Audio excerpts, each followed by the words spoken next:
आता मुंबई दिल्ली हे 1300 किलोमीटरचं अंतर आहे. तुम्ही सरप्राईज व्हाल, मुंबई टू कोलकाता हे पण काय जास्त अंतर नाही आहे, एक 1500 किलोमीटरचं अंतर आहे. त्याच्याशिवाय मुंबई टू समजा उद्या तुम्हाला चेन्नईचं झालं तर 1300 किलोमीटर अंतर आहे. मुंबई टू तिरुवनंतपुरम 1300 किलोमीटरचं अंतर आहे. म्हणजे जर हे रस्ते जर बनले तर मोठ्या प्रमाणात या रस्त्यावरूनच आपल्या ज्या गाड्यांची वाहतूक चालू होईल. आत्ता जेव्हा मी हिमाचलमध्ये गेलो तर हिमाचलमध्ये मी त्यांना विचारलं की तुमच्याकडे जनरली कोण लोक येतात. त्यांच्याकडे कोण येतात, दिल्लीवाले येतात, यूपीवाले येतात, बिहारवाले येतात, हरियाणावाले येतात. त्यांच्याकडे मुंबईमधून मोठ्या प्रमाणात माणसं जात नाहीत, ज्या प्रमाणात दिल्लीवरून लोक जातात. कारण अगेन यार इथून परत तुम्ही फ्लाईट तिकीट घ्या, फ्लाईटने तुम्ही दिल्लीला जा, मग दिल्लीवरून ते त्यांचं जे जे वेगवेगळे टुरिस्ट असतात, जे टुरिस्टचे टेम्पो ट्रॅव्हलर असतात त्याच्यामध्ये बसा, मग सगळं फिरा.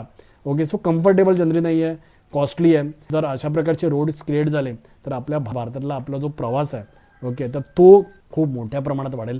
याच्यामुळे आपल्या टुरिझम इंडस्ट्रीला तर फायदा होईलच, पण त्याच्याशिवाय लॉजिस्टिक इंडस्ट्रीला पण फायदा होईल. आणि आपण आधी भारत तर एक्सप्लोअर करायला लागू.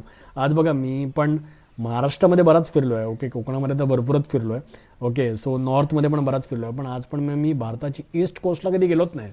मी कोलकाताला कधी गेलो नाही आहे, मी चेन्नईला कधी गेलो नाही आहे, मी वायझॅकला विशाखापट्टणमला गेलो नाही आहे.